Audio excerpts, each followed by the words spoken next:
The best in poker news, entertainment, and more. This is the Mark Hoke Show.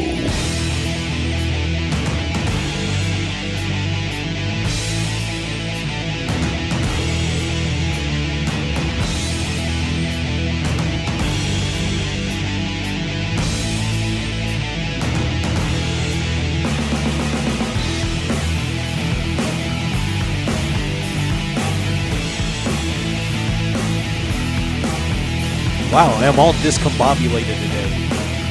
What a morning here at the World Series of Poker. Good God, you've got to be kidding me. The one drop getting underway here shortly as opening ceremony is going to be taking place in a few minutes. But the story of the morning, at least around here, was the lights were out.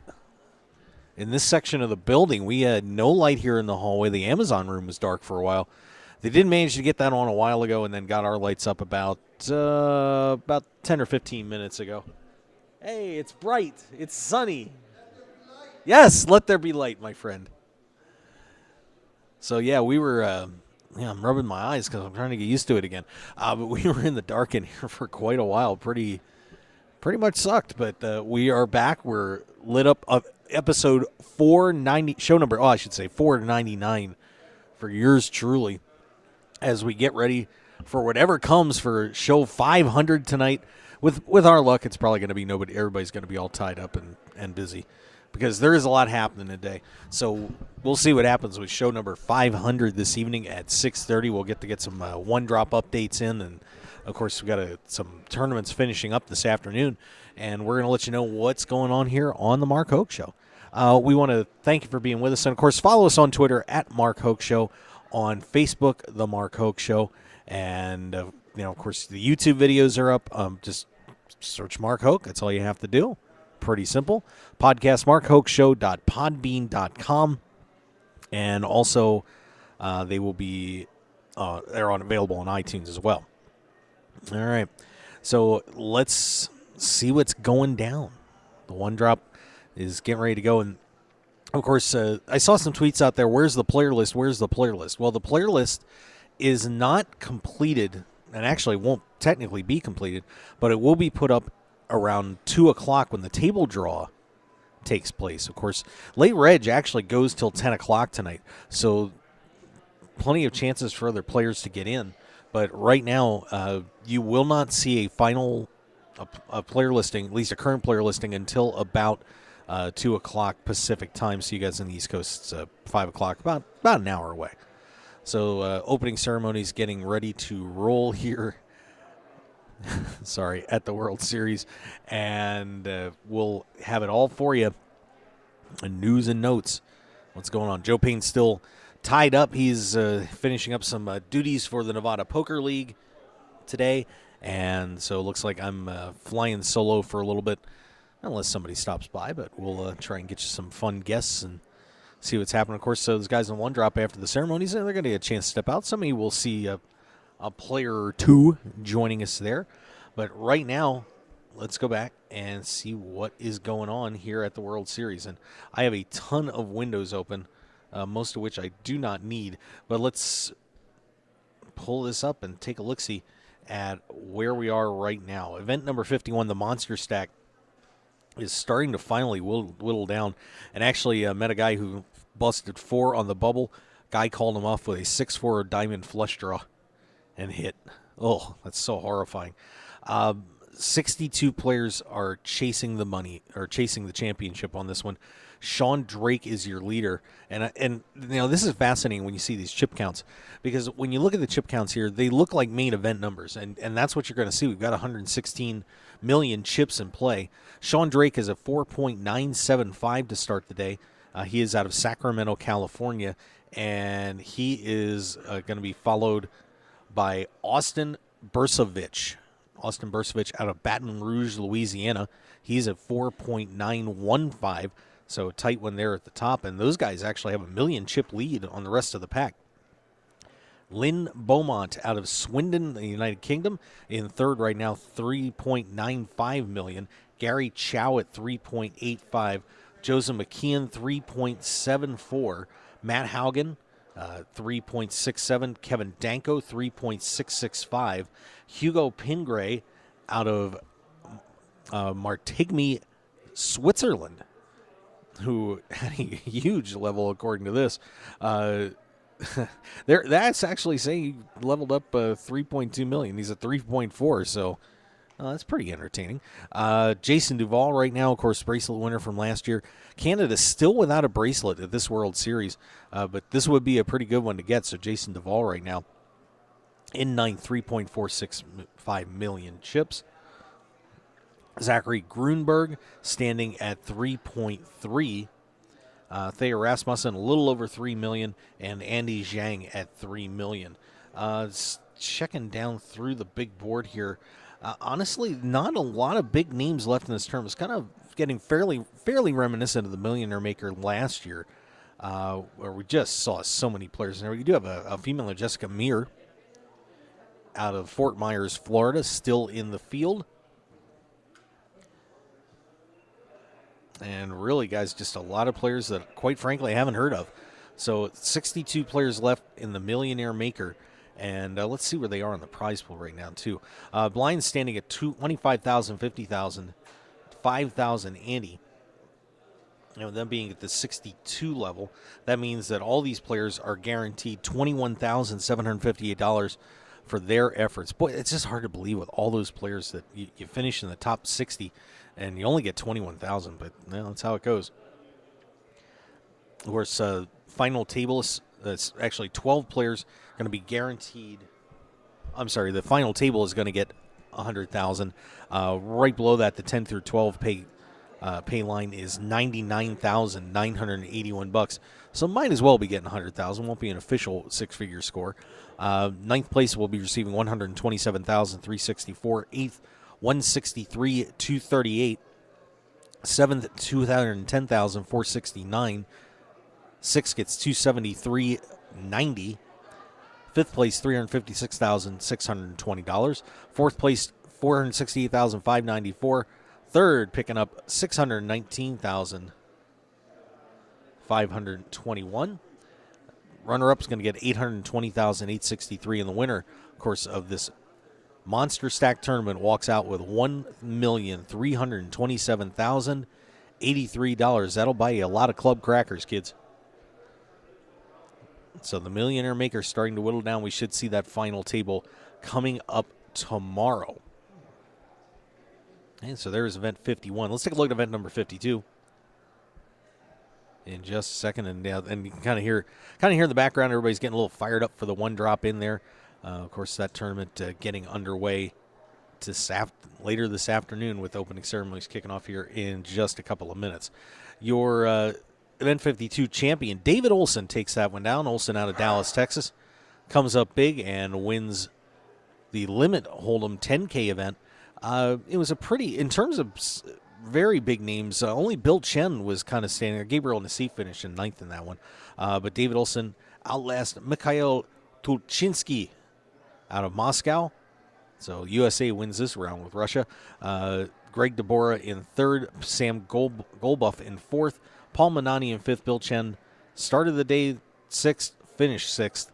Brian Tate, Jan Javik, Gabriel Nassif, and Robert Como, your top 10 in that one. And you can kind of hear a lot of excitement going on in there.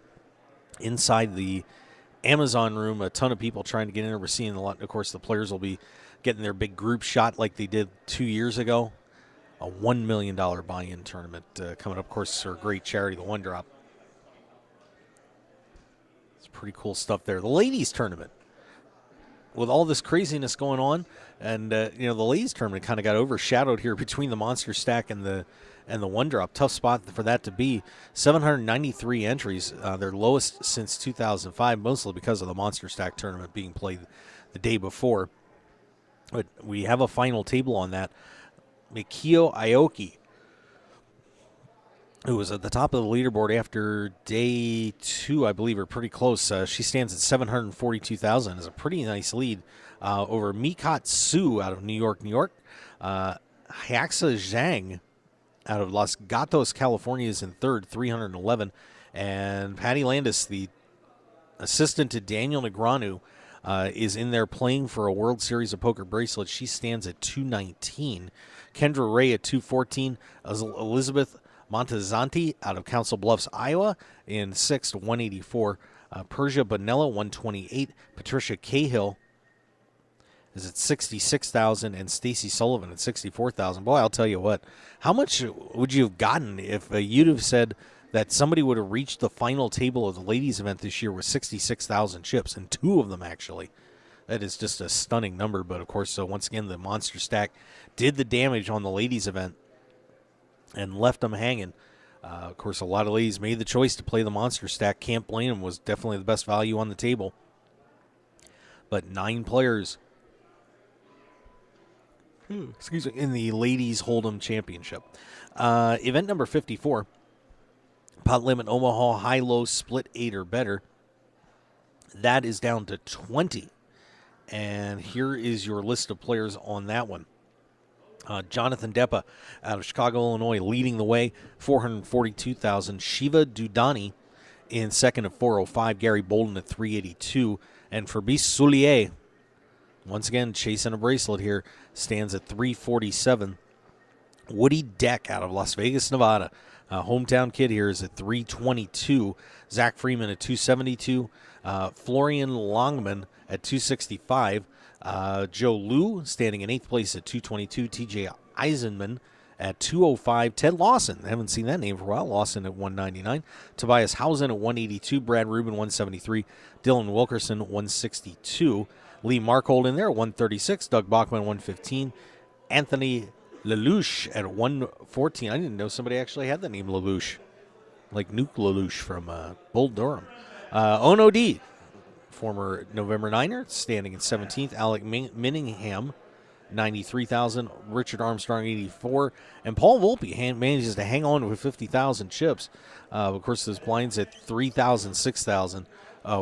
So right now, going to be a tough one there for Paul Volpe to overcome. But we've seen crazier things happen, and Paul's the kind of guy, if anybody's going to make a comeback like that, Volpe would be the way to go.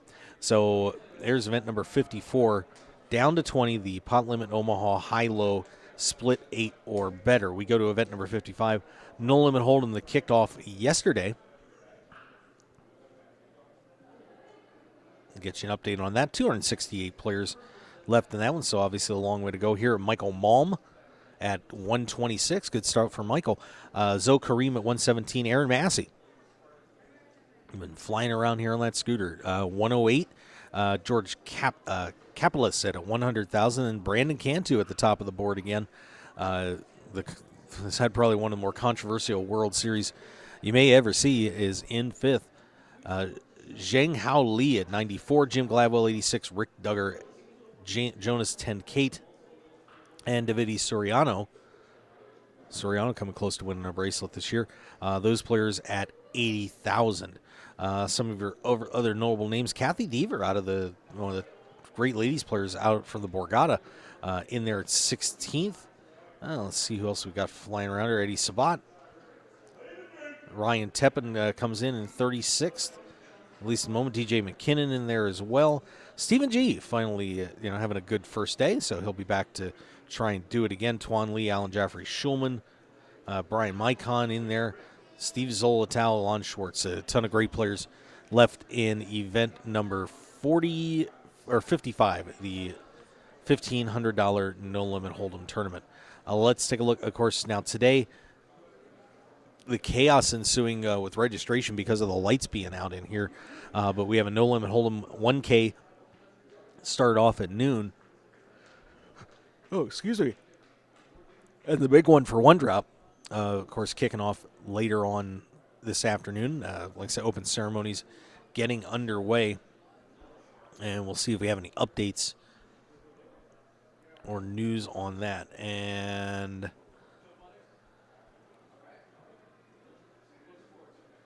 we do not have any updated player names that are in this thing. But we'll take a look at that in just a little bit. 41 players confirmed. And then, of course, last night, some big news coming out of here as 2 players satellited in. We did have a couple more satellites going on. Connor Drynan and Eric Lindgren both find their way into this one drop. And, kind of weird Lindgren taking some heat on Twitter. Not surprisingly so. The trolls coming out for that one. But Eric Lindgren looks like he is going to be playing the one drop. So congratulations to Eric Lindgren and Connor Dryden for satelliting their way into this unbelievable event. And Jason Mercier making his way into this thing. It was Vanessa Selbst. All these guys trying to get in here and get ready to go for one of the most exciting tournaments on the calendar, the one drop. All right, what we're going to do is we're going to take a fast break, and when we come back, we are going to break that one drop down for you. Should be very entertaining for all the fans to come see. There have been a lot of people lining up and asking me, where's the Amazon room? Where's the one drop? Well, you just got to follow the signs. Honest to God, you'll find it eventually. Just give it a shot. Use your deductive reasoning, and you'll be okay. Right, so let's step back, take a break, and we'll be right back here on the Mark Hoke Show. And, hi, Flipper Fair. How you doing? What's up? Good to see you. All right, so let's take our break, and we'll be right back here on the Mark Hoke Show as we break down the big one for one drop, starting off here very shortly today. So stick around, everybody. We will be right back.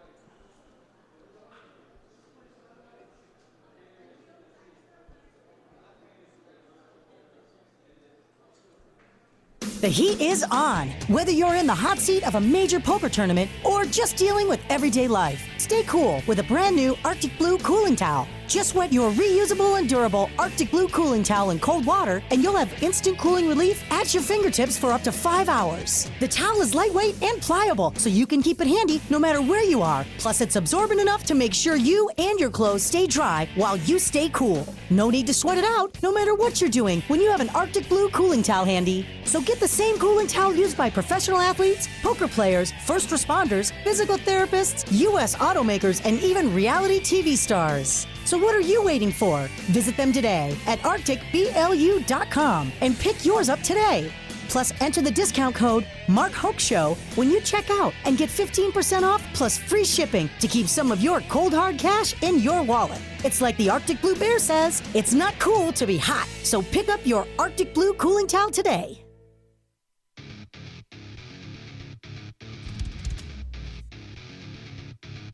It's time to get on board with the Players Poker Championship Poker Tour. The PPC caters to amateur players as well as upcoming and touring pros with affordable buy-ins and outstanding structure. The fastest growing poker tournament invades Las Vegas with 2 big tournaments, the Desert Open, June 29th and June 30th at the Stratosphere Hotel and Casino, and at the Tampa Bay Downs, July 10th through the 20th, for the North American Championship with $300,000 in guaranteed. You can win your way to the PPC Championship in Aruba, featuring the $200,000 guaranteed main event hosted by PPC Ambassador Joe Sirac. For all the details, visit us at ppcpokertournament.com. Join in the excitement in Las Vegas and around the U.S. with the Players Poker Championship Poker Tour. One man, his lucky shirt, an unforgettable night, and a winning streak that never seemed to end. That's how Blind Squirrel began, and we haven't looked back since. We make the clothes that we want to wear for the places where we want to look and feel our best. The game, the speakeasy, and the casino floor. Blind Squirrel's small batch, high-quality gear is for people too busy grabbing life by the nuts to bother with crappy, ill-fitting clothing. Because like you, we prefer our nights long, our drinks strong, and our lucky shirt to be our most comfortable. So look good, be lucky, and visit blindsquirrelapparel.com for your new favorite shirt. As an added bonus, you'll receive 20% off your purchase with the promo code HOKE, H-O-K-E. You can also pick up Blind Squirrel apparel at the Borgata in Atlantic City and in Las Vegas at all Masura stores at Mandalay Bay, Monte Carlo, The Mirage, and MGM Grand. Look good and be lucky with Blind Squirrel apparel. I'm Dutch Boyd, 2-time WSOP bracelet winner, and I want to share my story with you. 12 years as a pro has taught me a lot. For the last year, I've boiled it all down into a tell-all book, 90,000 words. In Poker Tilt, I take you on my journey through all the ups and downs that poker has to offer, all the manic highs and hellish lows of every bad beat and lucky draw. So go to www.pokertilt.com to read more, or just go buy the new book on Amazon or Kindle. Right now, pokertilt.com. I guarantee you'll enjoy the ride. Your business and promotion will only go as far as your website will take you. That's why the Mark Hoke Show has only trusted one name for over 2 years, BlueRail.net. Whether you need custom website design and development packages or simply need a host for your website, Blue Rail is the only developer to turn to. It's time to discover the world-class personalized service only the Blue Rail team can provide. Visit us at BlueRail.net and call 520-822-5128 right now for your free consultation today. So get on board at BlueRail.net. How far do you want to go? Tough day at the Felt? Get off tilt and unstuck by escaping to the desert for an extreme off-road adventure with Sun Buggy Fun Rentals. We have the biggest fleet of off-road vehicles known in the universe. And since we know poker players aren't exactly early risers, we now offer after-dark tours for all you night owls. And don't forget to stop by the Mark Hope Show WSOP booth at the Rio to win a free Sun Buggy experience. Please call us 24/7 at 1-866-728-4443 and visit us at www.sunbuggy.com. Call us now and take the off-road ride of your life with Sun Buggy Fun Rentals. 9 poker players on a dramatic path to glory with unbelievable twists and turns that will keep you on the edge of your seat. It's the Final 9 comic from Room 110 Publishing.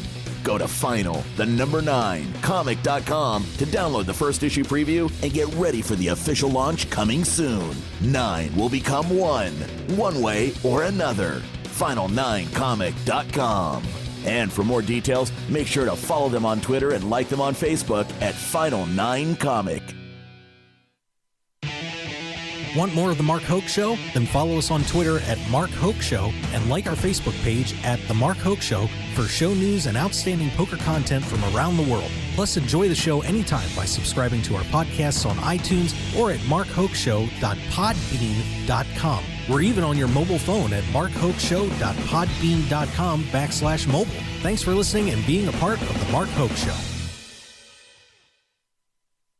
Now, let's return to the Mark Hoke Show. The Mark Hoke Show. Here again, your host, Mark Hoke. And we're back live here on the Mark Hoke Show, the number one poker radio show in the world. We can say that honestly. No barking here, by the way. I will declare it a barking-free day here on the Mark Hoke Show, I promise. No woofs, nothing like that. But we're excited to be with you. Of course, once again, Joe Payne having the day off today, and Nate's working a boot, so I'm flying solo again today. But of course, we're getting ready for the main event. Believe it or not, only 6 days away. Coming up here on July 5th is your kickoff date for the main event. Nothing really going on here on the 4th of July. I mean, some tournaments will still be running. But we saw a lot of people come in for the opening ceremonies and rolling out. Seeing Scott Clements coming in, Vanessa Selp's girlfriend going out. So a lot of scrambling going on, a lot of excitement as we get ready for the one drop coming up here. But our full coverage in the main event starting on Saturday, July 5th, as we get ready to go to the road to becoming the next world champion. Can Ryan Reese do the impossible and defend his championship? We will find out here coming up starting on July 5th. It's been first days have always been kind of tough for the champions coming back. We'll see if Reese the Beast can bust out a big run here to start off his next main event. A lot of people fired up in the chat box. Let's see what's going on in there. Of course, once again, hi Flipper Fair. Where's I am Greek? I don't get the El Opa. Very disappointed. Jake 3000. Wow, a running tally here on Woody Deck, who's on the final table of the Omaha tournament. Boy, there's a lot there. I'm just running through all that. Some interesting parts about residencies and Brick Mason firing back saying, "Why do we care?" Well, you may not. It's just an interesting point. I agree, Jake. But it is kind of weird how they end up with some from different countries that people really aren't from on the list, but giving them credit. do what you got to do.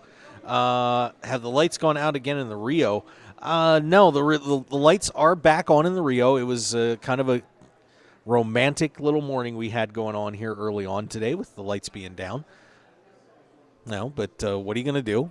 It is what it is. And, of course, the lights in the Amazon room got restored in enough time for ESPN to get their things going. And then, of course, we got our lights on here about 20 minutes before showtime.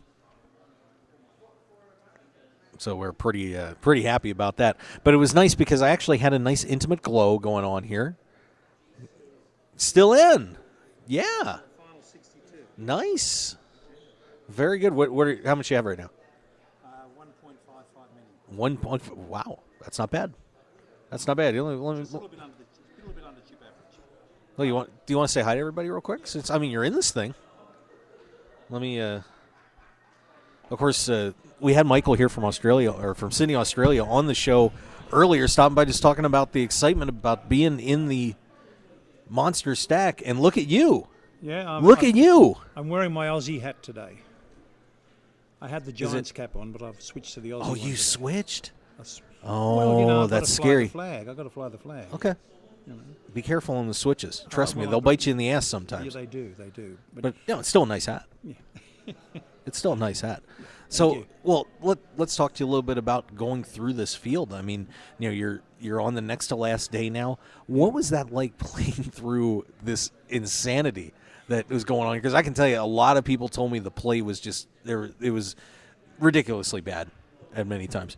Well, there were some crazy calls and some really bad beats, but you find that in any large tournament because you get a cross section of all types of players. So, but generally, I don't think, when you get down towards the pointy end, the quality of the poker is pretty good. But, that's why you lose 5,000 basically in the first day. Right. That's what happens. Yeah, because, one thing that we expected and saw a lot of was people got all these chips and thought, I have all these chips, I can just play like a maniac. That's right. And it doesn't matter, and I'm sure you were smart enough not to do so. Well, I don't know about being smart enough, but I valued my chips. Yes. I valued them. And, the value of your chips are only relative to the size of the blinds. So, if you keep multiplying the value of your chips by how many blinds you have, that's what happens. And so you play with them accordingly. But I'm having fun. You should be. I came here specifically to play this tournament with the expectation, to hope to do well, but it's beyond my wildest dreams to get down to under 100. Considering that there were 7,800 odd people who turned up to play. It's just amazing. Yeah. It's one of the biggest tournaments it's ever been played, not in a rebuy tournament. And here you sit. Here I sit, talking to you. Yeah, how about that? We're bonding. Yeah, Michael Dumani, correct? That's correct. Yeah, there we go. Yeah, he's on the. See, there you are, right there. Yeah. I dug you up. You're on the board. Yep. That's pretty cool. That's pretty cool when you go on WSOP.com and day 4 of a tournament, you see yourself. Look at that. You're smiling already. It's just neat, isn't it? Back in 2010, I played in the main event. I won a seat from Australia. Returned airfare and accommodation with a poker group called APL, which, it's the biggest poker group in Australia. And I'm playing in the tournament, and the poker news guy was watching our table. And I had pocket aces, and this fellow sitting on my right had pocket jacks. And the flop came out Jack 10-10. I raised him, he called me, pre-flop. The flop comes out Jack 10.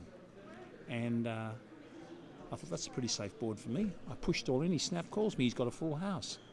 King on the turn, and ace comes on the river. Gives me a better full house. The headline in his news article was, "Show me Devani." Oh, God. Really? Really? It was a pretty sick pun, but it was appropriate for the hand. Yeah, absolutely. Yeah. He didn't even mention the other poor guy. He said the other player left. That's so. With the players that you have left on the table, do you have any of the chip leaders up there with you right now, or what's your table draw like at this point? Well, I haven't seen my table draw, so I don't know. I haven't had the opportunity to look. Is it on there? I don't know if we have a table draw on there yet, but you're chasing a couple guys. A couple guys up to just about 5 million chips at this point. They're not threats, they're opportunities. There you go. That's a good way to look at it. Yeah. Yep, nothing up there yet for you, Nothing but there yet. nothing there yet. But right now you're playing for $1.3 million. Well, I'm playing for as good as I can get. Yeah. Yeah. But you're playing for $1.3 million. I don't want to think too hard about that. There you go. Well, that's awesome. Well, Michael, I wish you all the best. I mean, it's a thank pleasure you. to meet you, and I hope things are good. And make sure you stop by. I'll give you a T-shirt. Oh, thank you very much. I'll stop by and let you know how I went, and I can't lie to you because you can look it up online. That is very true. Okay. Michael, good Thank to see you. you. Thanks very Yeah, much. we'll do the fist pound, whatever you Thanks, need. yep. Whatever works for you. Thank you. All right, there you go. One of the remaining players in the Monster Stack tournament, Michael Damani, are sitting right now in 36th place, 1.55 million chips. There's more barking down the hall. Not sure what that is. Kind of scared. There have been many dogs in the hallway, but nothing like that. All right, so yeah, that's pretty cool. The one guy that we really get to interview, just a random guy out of the blue coming on board, and there he is, day 4. Very nice. All right, the one drop, of course, getting underway here soon. We will have the table draws coming for you in just about a half an hour or so. So we'll be able to let you know what's going on with your table draws here at the one drop. By the way, seeing golf carts going up and down the hallway. Not sure what's going on here. That golf cart the last time came up had about 5 people on it. But let's take a look at the one drop draw at this point. Of course, still no, we don't have the final one yet, and registration is still open for this thing. So if anybody wants to ship me $1 million, I'll be more than happy to hop into this tournament. Come on, I got 1 million people listen to the show. Hop in there. So let's take a look at the rundown of the players, and I think let me see if I can get a better list here, because I did have a decent one, but let's take a look at your participants for the one drop. Just trying to find they had a really good list here. I'm looking for right now, but I'll tell you, we'll just stay with the one we got. This will probably be a little bit easier. Max Altergott out of Germany, of course. Bobby Baldwin, the legend here at the World Series of Poker. The shocker getting in here, and like I said, the story apparently on this guy, Jean-Robert Belland, gets in on a home game satellite. So a home game satellite leads to Jean-Robert Belland's shot to play in the one drop.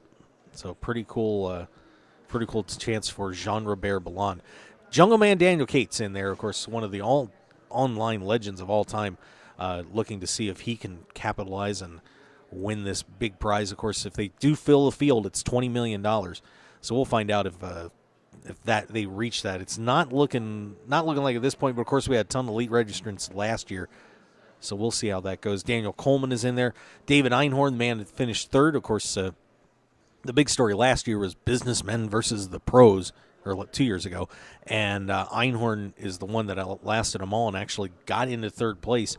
Most of those guys were considered dead money, but not Einhorn.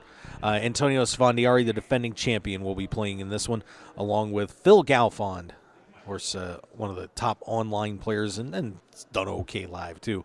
Anthony Gregg, who won last year's main one-drop tournament, the High Roller. Anthony Gregg will be, and he's kind of an underdog on this thing. Hasn't been getting real good odds, but Anthony Gregg has got to be considered one of the favorites to win this tournament today. I'd be stunned if I'm stunned that people are really overlooking him at this point. Philip Grusom, the German phenom, and having an unbelievable year. We're going to see if Grusom can get it done. Tom Hall in there. Isaac Haxton, many consider him to be the best player in the world without a World Series of Poker bracelet. The German Nicholas Heinecker also in there. And Phil Ivey, who, of course, the other night won bracelet number 10. We give him once again, a congratulations on that. Got a chance to be there for the live stream and do a brief commentary on that.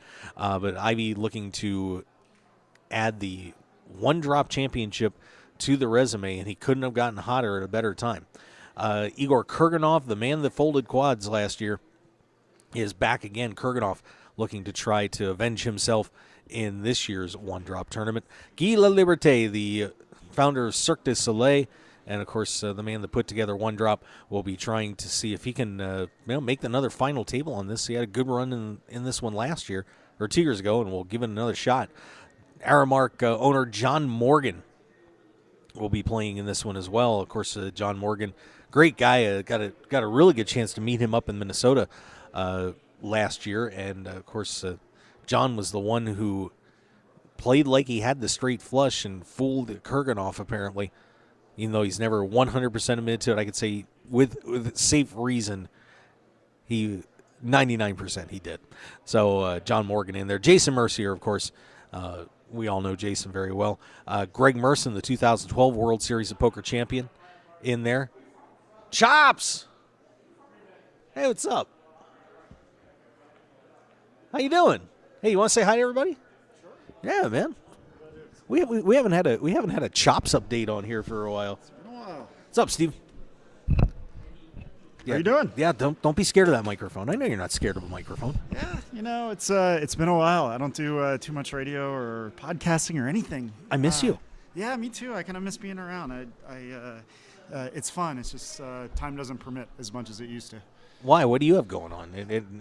I mean, I thought you were just out drinking and having a good time chasing the girls. I wish it was that simple of a life. No, work really hard, take care of my daughter, and that's life on a day-to-day basis. How old's your daughter now? 7.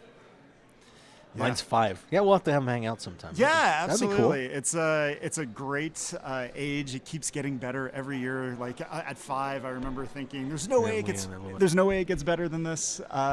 And then at 7, it's even better. So you'll enjoy it. Oh, I know. Yeah, I have an older one too. Okay. But this is my daughter. She's She's precious. Yeah. It's different with the girls than it is for the boys, don't you think? For the dad. From everything I hear, it is. Yeah. Yeah.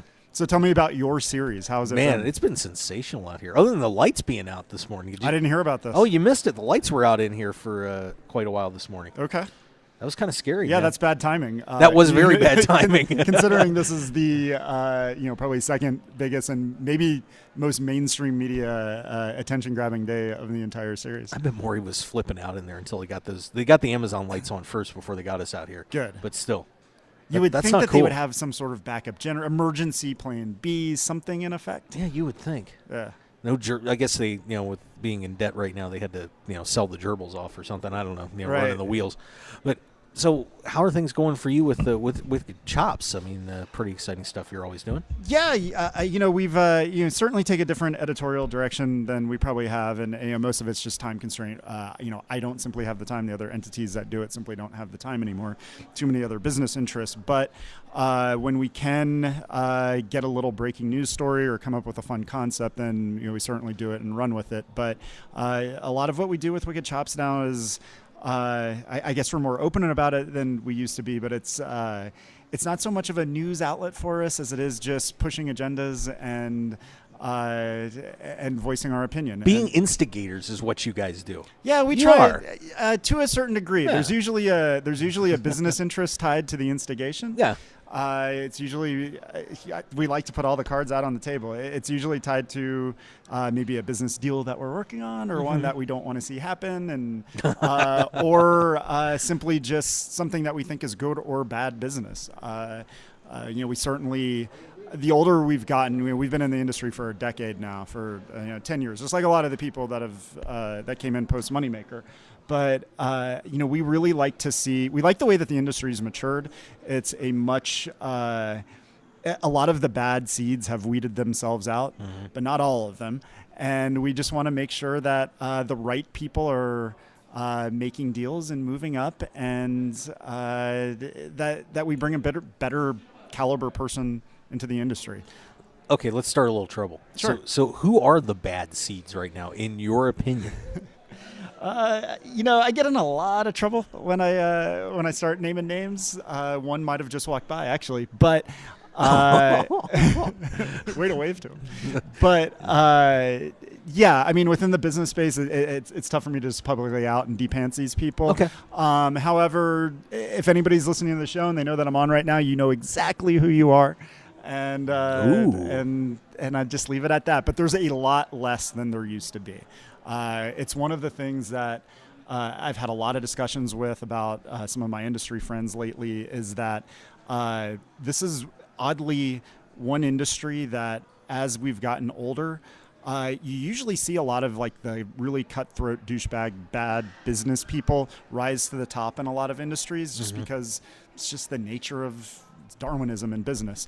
This has been one where like a lot of the really good people are the ones that are thriving and rising up. And we're seeing a lot of the really bad ones kind of weed themselves out. And I think that's great for the industry. So we hope that trend continues. Well, I think that a lot of that too is because, with the internet and everybody being able to find out what's going on pretty quickly, this is an industry where if you're pulling stuff, you're going to get outed and you're going to get thrown out. I mean, this isn't like, where you're doing stock trading or things like that, where everything's kind of behind closed doors and people don't know really what's happening, with the, when they're making the sausage. Right. But out here we do. So Yes. these guys, when they're making these mistakes, it's pretty easy to eventually find them, catch them, and see it. Yeah, and because almost more, if you want to call poker a sport, and we'll just loosely call it a sport, it's sporting for sure. Among the sports or sporting activities, we rely on Twitter as a news source probably more than any other sport because we're not live. Everything else that's a major sport or sporting event is broadcast live. We're not. So Twitter is our real instant means of communication and getting information. So we live by that more, and people are more willing to, because of that, put information out there and make it public and bring the bad business dealings of others to light. You just see it more. So with what's happening right now, we've got California looks like poised to pass an online bill. We've got Pennsylvania looking pretty good at this point. The Amaya purchase of PokerStars.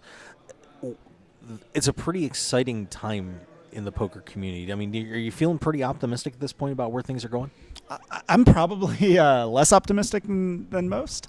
Not saying that I don't think all of this isn't extremely positive, because it is.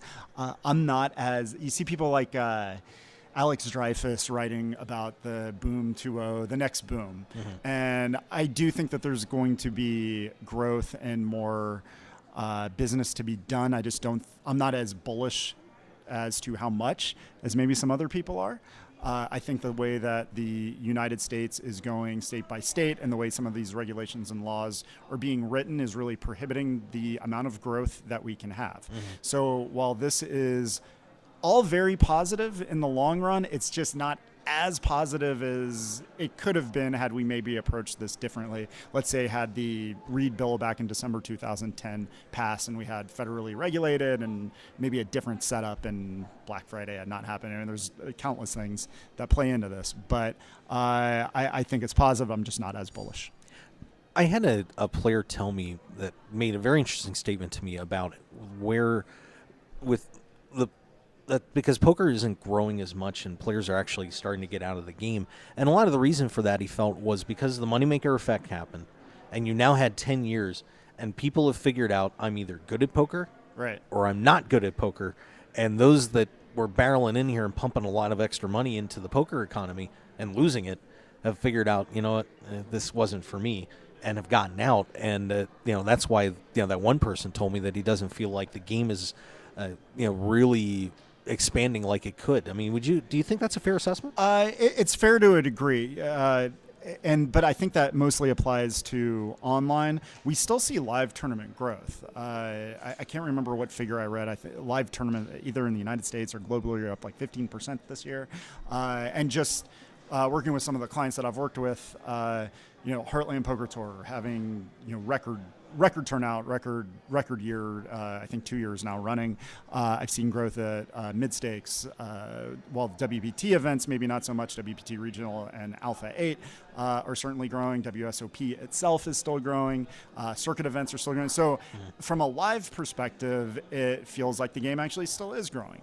And globally it is too. Online, of course, with the sites being wiped out, that hurts. What I think hurts more than anything is because you can't just log on. You can't go to the Indiana University and be in your dorm room and see your buddy win a tournament for $1,000 online and say, hey, I can do this, and put in your $20 deposit, and you see that kind of organic growth. Yeah. I think that's where we're missing that pool of players, and I'm afraid the way that the regulations and laws are being written and how we're going the state-by-state level, that's what's going to keep that big boom and growth from happening again. That's where, where I think this is all positive. I'm not as bullish as other people until we can open it up a little bit more. Yeah, because it seems like just the way this is going, it's going to be, what it could have been a boom in 2 years is going to be more like a trickle over a decade. Trickle. Yes, and I would agree with that. So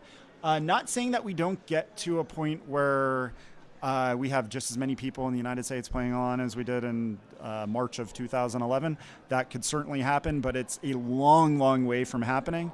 And we're going to see a lot of really interesting movement within the industry, consolidation, just what you see when any other industry matures and grows. We're going to see it here, and the way this industry looks in not just 10 years from now, 2 years from now, is going to be drastically different than it looks today. What do you think of the World Series so far this year in terms of, we saw numbers down in a lot of tournaments, but of course we had these two major tournaments exploded. I mean, it's just been a strange 2014 to say the least. I would say yes and no. The one thing that I guess has been a benefit and a detriment to Ty in particular is he's just unbelievable at coming up with marketable gimmick sounds. More detrimental than I want it to sound, but these marketed gimmicky type events that people really set their focus on and say, okay, that's the one I'm coming to. Mm-hmm. So the Monster Stack event or the Millionaire Maker. So what that does is consolidate everybody to these 1 or 2 or 3 events that just feel like they're bigger. Yeah. And instead of maybe spreading it out over the course of 6 weeks. Where they're picking and choosing the $1,000 or $1,500 buy-ins that they would play instead. So you're seeing that. But all in all, while I'm not here as much as I used to be, and I'm probably only popping in a couple days a week now, the overall vibe I get is really positive. There is good buzz. I think that this is probably the best run World Series that I can remember in the 10 now that I've been at. Mm-hmm. And the one with the most goodwill. You look at what they did with Chad Brown yesterday with the honorary bracelet to there's a couple other instances I'm blanking on, but I just think that this has been I think Ty and the WSOP team are hitting on all cylinders, on top of their game. This is the best World Series to date. Yeah, it has been something else for sure. Yeah. And now we've got the one drop going on, and we're waiting to see who's going to be getting in. You have any? Any insights yet on surprise players? Do you have any big? No, news? I don't have anything. How many are we at now? What's the listed at? I think we're at 43. I want to say okay, because so we had the 43 two satellite is what we guys had in. this morning, and was very excited to see Eric Lindgren, good friend, get in. And, yeah, absolutely. And very much pulling for him, and of course Daniel. Trying to think of some of the other ones that are in there that will make very interesting, good, compelling TV. But it's down, I think, from 48 from 2 years ago. I was still waiting, though. Still waiting, and I'm hoping it would be great to see Phil Hellmuth show up. No word on him or what the situation is. Nope. If Jean Robert can get a frickin' buy-in, you would think Phil Hellmuth could, but... He won this is what I read, that he won a home game satellite at Blizz's house. Dan Bilzerian. This is JRB? Yeah. I can believe that. That's pretty crazy, isn't it? Yeah. That's a hell of a way to get in. Yeah, and Bilzerian, certainly I would not be shocked if he has a little bit of money in JRB. Durr certainly does. And where's Durr? Is he just That's another good question. Where's he? I don't know. He's got at least one horse or part of a horse in, but yeah, he's one that I thought for sure this seems right up his alley, and I think he played 2 years ago too. But, yeah, and it was great to see Lindgren get in. By the way, I mean, and I feel so bad for the guy at this point. We all know about the financial issues that he had, but he's tried to right the ship, and I think he's done a great job doing that. But boy, every time his name comes up, people just bash him on Twitter. I mean, it's like swatting flies out there. Yeah, and it's just the nature of it's one of the things I've had a really hard time understanding about the poker community mindset. Not saying I'll stick up for him all day long. He's a friend. Having said that, I'm not immune to recognizing some of the things that he did that maybe he should not have done. Sure, yeah. However, the poker community in general seems to really go strong and spend a lot of energy going after people that, again, not saying what they did isn't wrong, but there's people way further up that have done much, much, much worse that don't get the same type of ire and repeated ire from the community. I've never understood it. I don't know why they. Same thing happened with Joe Seabach. You can question his motives for finding the hand histories and everything else that people ripped on him for, and some of it was very fair. But nobody got bashed as bad as that guy in the whole UB deal, and outside of maybe Russ Hamilton. And there was a lot of other blame from a lot of people that really actually had a chance to make an impact that the community completely ignored or let off the hook. I just don't understand it. Lindgren, like you pointed out, another one that just people just want to unload and dump on him. I don't know why. Maybe it's because he was such people had such high hopes for him. He was such like a good, strong, like golden boy figure. Mm-hmm. And when they feel let down and they're just taking it out. Who knows? I don't understand it, but he's a good guy. He's trying hard, and I'm definitely pulling for him and hope he does well in this. Are we ever going to get to the bottom of what happened with UB?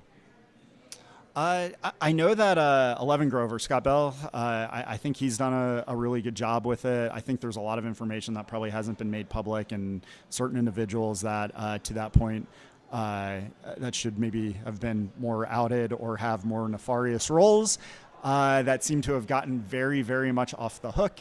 And like who? Just I know I'm putting you on the spot. I'm just trying to make sure. That's my job. Yeah, no, it's fair. I'm just trying not to get sued.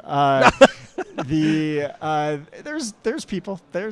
Again, they know who they are, but they've certainly gotten way more of a lenient rap than they should have. And as far as getting down to the bottom of it, I mean, at the end of the day, you start at the top, and that would be Russ Hamilton being a total slime ball, and he certainly played a big role in it. I think there's multiple levels of a cover-up, just like any cover-up, and you probably never know the full story. But we know 90% of the really, really bad guys in that one. Yeah, I hear you. Yeah, I hear you. So, I mean, it's a crazy changing world here of poker, and Wicked Chop's right on top of it.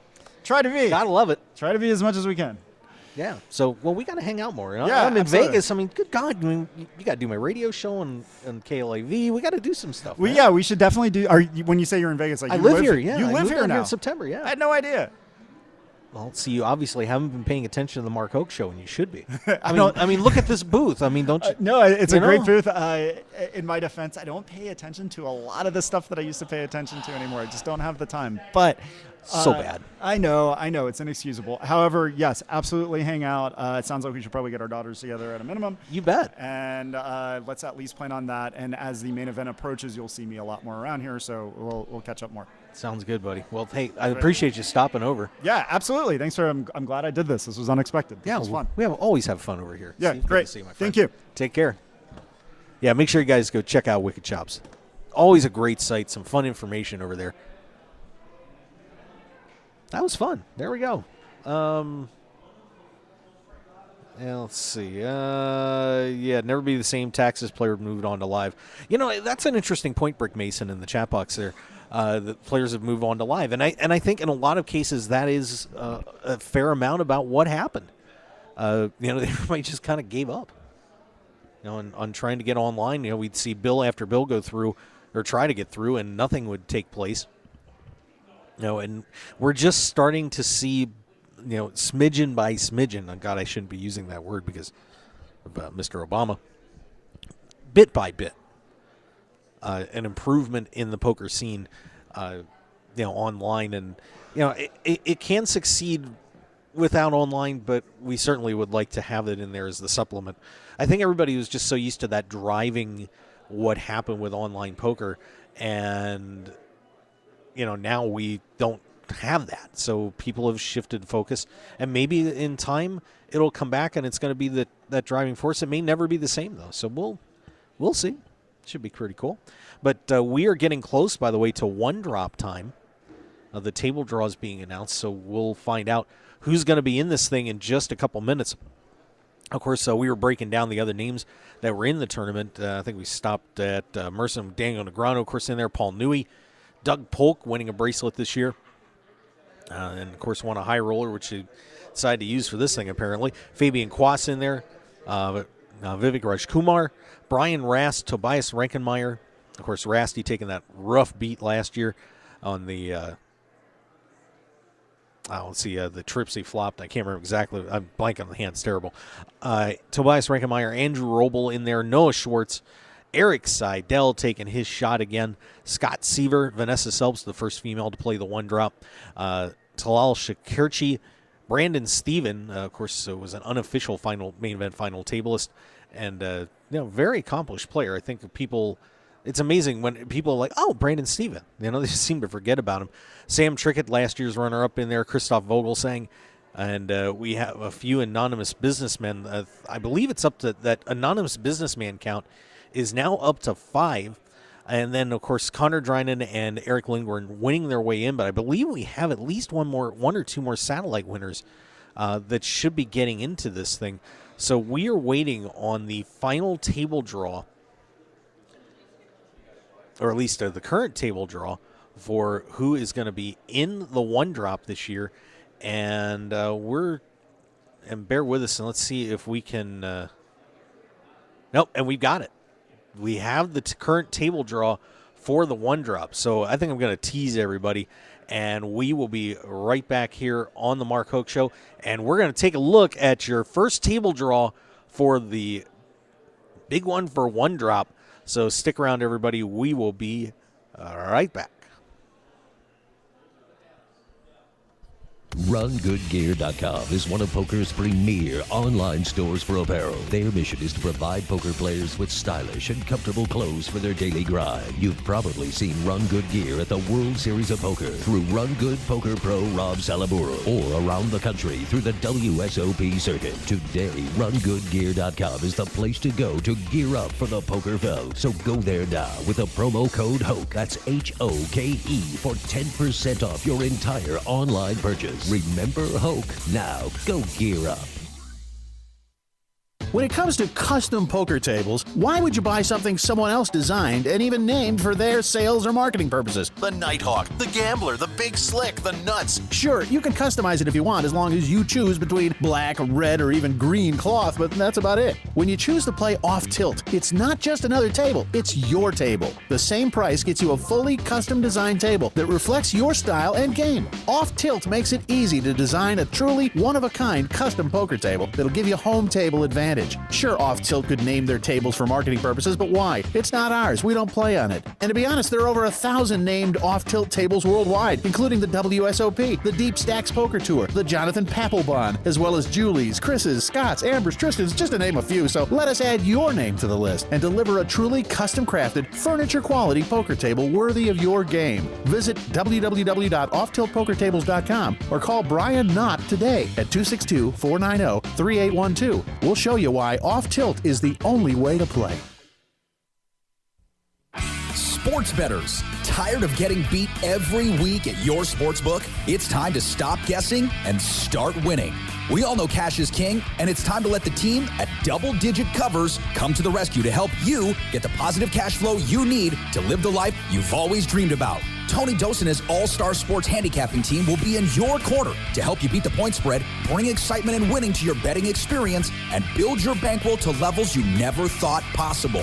Get free winning sports information at DoubleDigitCovers.com. Stop guessing and start winning today at DoubleDigitCovers.com. Call now for today's free winner. 1-855-489-2700. That's 1-855-489-2700. At Team Poker Joker, we build innovative, high-performance, poker-focused apparel designed to keep you cool and calm in tough situations. Wait, no we don't. We've just got a cool brand representing the suits of this beautiful game called poker. Our gear won't make you better, but it will keep a smile on your face. So don't be so serious and show you know how to have fun. Get your Poker Joker gear today at TeamPokerJoker.com. Grin and win today at TeamPokerJoker.com. 9 poker players on a dramatic path to glory with unbelievable twists and turns that will keep you on the edge of your seat. It's the Final 9 comic from Room 110 Publishing. Go to final9comic.com to download the first issue preview and get ready for the official launch coming soon. 9 will become one way or another. Final9comic.com. And for more details, make sure to follow them on Twitter and like them on Facebook at Final 9 Comic. The heat is on. Whether you're in the hot seat of a major poker tournament or just dealing with everyday life, stay cool with a brand new Arctic Blue cooling towel. Just wet your reusable and durable Arctic Blue cooling towel in cold water, and you'll have instant cooling relief at your fingertips for up to 5 hours. The towel is lightweight and pliable, so you can keep it handy no matter where you are. Plus, it's absorbent enough to make sure you and your clothes stay dry while you stay cool. No need to sweat it out, no matter what you're doing, when you have an Arctic Blue cooling towel handy. So get the same cooling towel used by professional athletes, poker players, first responders, physical therapists, U.S. automakers, and even reality TV stars. So what are you waiting for? Visit them today at arcticblu.com and pick yours up today. Plus, enter the discount code MarkHokeShow when you check out and get 15% off plus free shipping to keep some of your cold hard cash in your wallet. It's like the Arctic Blue Bear says, it's not cool to be hot. So pick up your Arctic Blue cooling towel today. One man, his lucky shirt, an unforgettable night, and a winning streak that never seemed to end. That's how Blind Squirrel began, and we haven't looked back since. We make the clothes that we want to wear for the places where we want to look and feel our best. The game, the speakeasy, and the casino floor. Blind Squirrel's small batch, high-quality gear is for people too busy grabbing life by the nuts to bother with crappy, ill-fitting clothing. Because like you, we prefer our nights long, our drinks strong, and our lucky shirt to be our most comfortable. So look good, be lucky, and visit blindsquirrelapparel.com for your new favorite shirt. As an added bonus, you'll receive 20% off your purchase with the promo code HOKE, H-O-K-E. You can also pick up Blind Squirrel apparel at the Borgata in Atlantic City and in Las Vegas at all Masura stores at Mandalay Bay, Monte Carlo, The Mirage, and MGM Grand. Look good and be lucky with Blind Squirrel Apparel.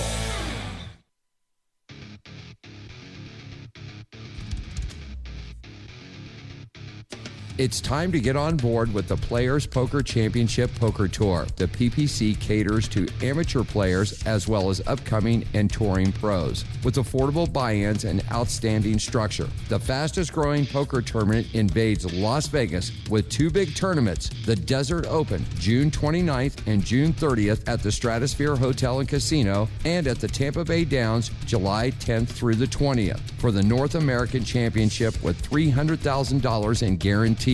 You can win your way to the PPC Championship in Aruba, featuring the $200,000 guaranteed main event hosted by PPC Ambassador Joe Surratt. For all the details, visit us at ppcpokertournament.com. Join in the excitement in Las Vegas and around the U.S. with the Players Poker Championship Poker Tour. Want more of The Mark Hoke Show? Then follow us on Twitter at Mark Hoke Show and like our Facebook page at The Mark Hoke Show for show news and outstanding poker content from around the world. Plus, enjoy the show anytime by subscribing to our podcasts on iTunes or at markhokeshow.podbean.com. We're even on your mobile phone at markhokeshow.podbean.com/mobile. Thanks for listening and being a part of The Mark Hoke Show. This is the Mark Hoke Show. The Mark Hoke Show. Here again, your host, Mark Hoke. All right, and we are back on the air live here on the Mark Hoke Show. By the way, when we're on the air, hey, I'd appreciate if you let me do a show. Actually, this guy asked me, are you on the air? And I said, and I looked down and said, yes. Where's the Amazon room? He still asked the question. I mean, I can punch the wall. God's sake, these people are putting me on tilt. Tilt. So unreal. Hey, I got a couple, before we break down the announced one-drop draw, a couple big events going on here. Of course, we want to make sure to remind you that this afternoon, or this evening at 6 p.m., we have the Players Poker Championship Poker Tour Stratosphere Desert Open kicking off over at the Strat coming up once again 6 p.m. And if you want to get more information on that, go to ppcpokertour.com. You're going to be playing for your chance to go to Aruba. So if things go badly over here at the World Series, or you didn't have the $1 million sitting around, hey, head on over there to the Strat and give it a shot at the PPC Poker Tour Stratosphere Desert Open. Also want to announce that the Mark Hoke Show is going to be off to Canada. That's right, kids. We're going to the Great White North, eh? And we're going to have a blast as we get ready to go to the Grey Eagle Resort and Casino for the Canadian Poker Tour Summer Showdown. That is a $500,000 guarantee main event, July 24th through August 3rd. So it is off to Canada for us. And, of course, and the player of the series is going to win a Poker Super Cruise for 2 and an Ivy League online training package. That's not bad. So if you want to have some fun, then check that out. Make sure you go to CanadianPokerTour.tv and learn more about the Summer Showdown for the Canadian Poker Tour.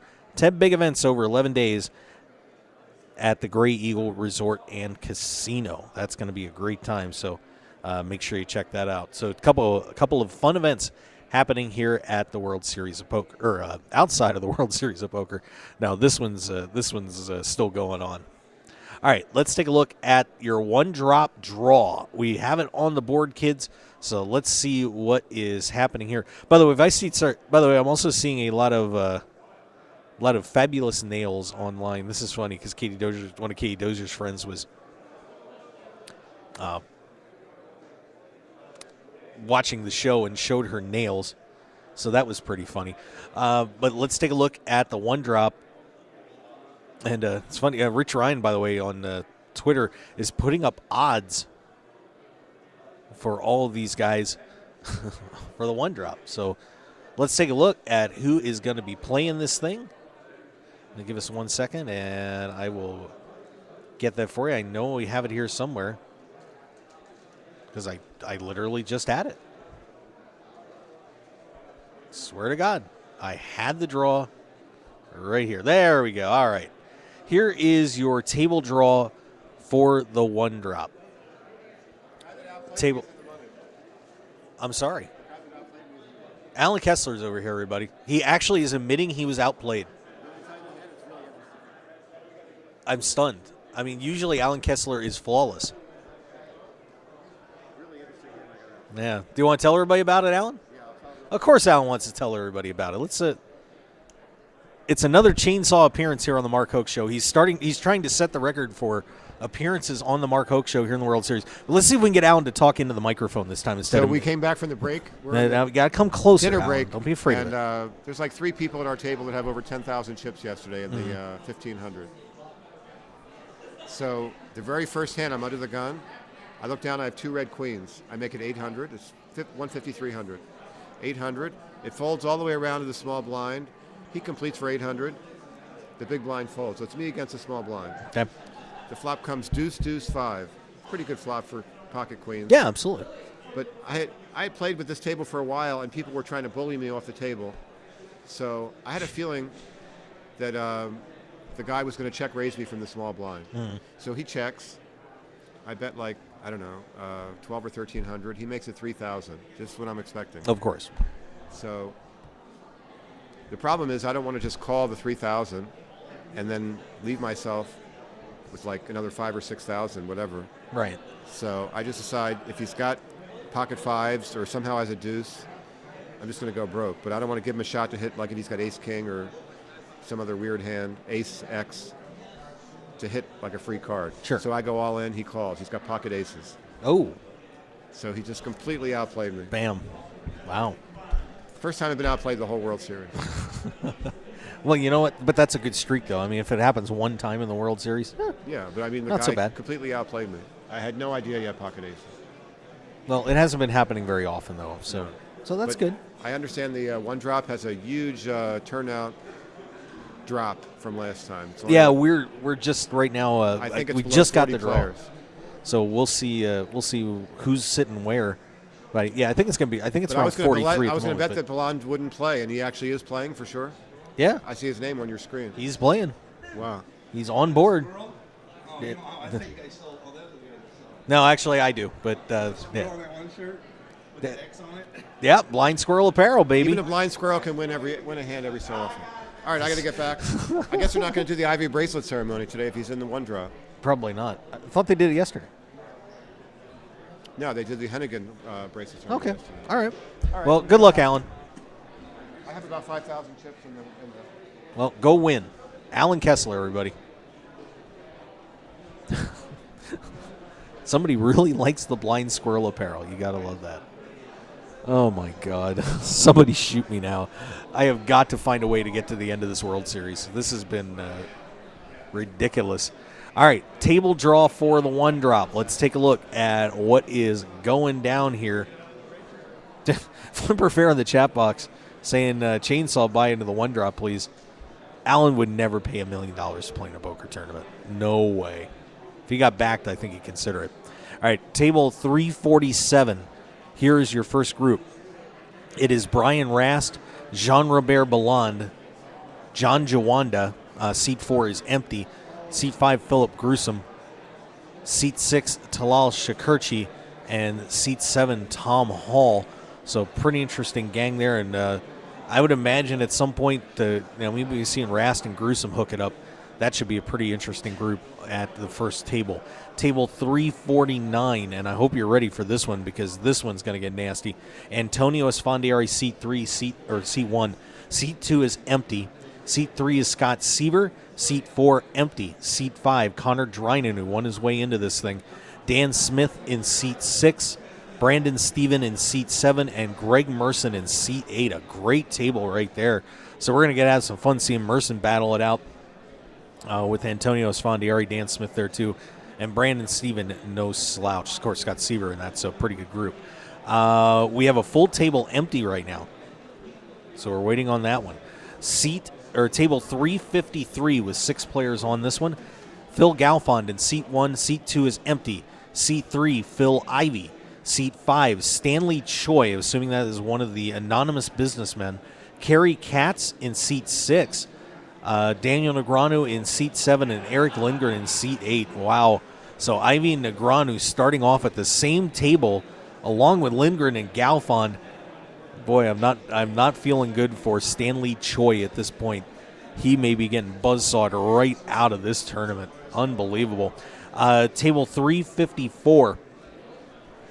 And not exactly a brutal table, but an interesting one to say the least. Max Aldergott in Seat 1. Seat 2 is empty. John Morgan will take Seat 3, and I don't know if he's going to be able to bluff out quads with any of these guys. Paul Newey in Seat 4. Vanessa Selbst is in Seat 5. Sam Tricken in Seat 6. And third place finisher David Einhorn sits in Seat 7. Seat 8 is empty on table 354. We go to table 356. Daniel Cates will take Seat 1 against Tony Gregg in 2. Jason Mercier in 3. 4 is empty. 5, Daniel Coleman. 6, Guy Liberté. And 7, Tobias Renkemeyer. 8 is empty. So an interesting little grouping there.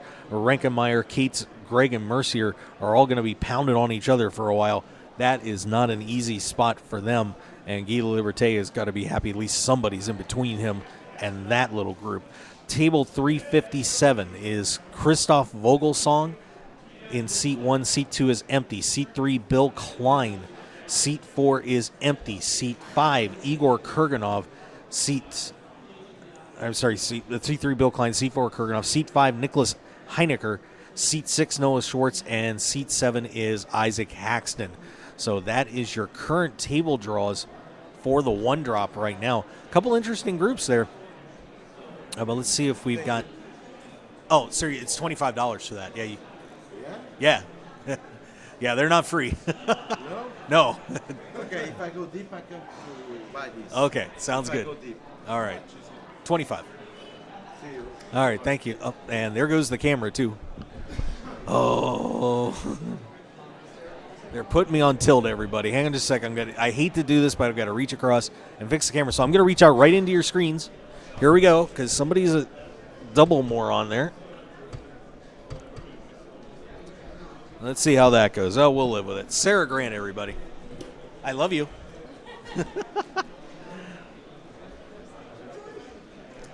Yes, stuff on table, not free. What was the guy doing? He picked up a Team Poker Joker hat and said, "Thank you." It's like, pay me. Nice try there, buddy boy. Okay, so that's going to throw me off. Hang on just a second. Can I help you, sir? Bag of nuts and raisins is ripped. Do you have a bag, plastic bag? I do not. I don't have anything, and I'm actually broadcasting right now. If I'd help you, I could, but I don't have anything. Sorry. There's, okay. Wow.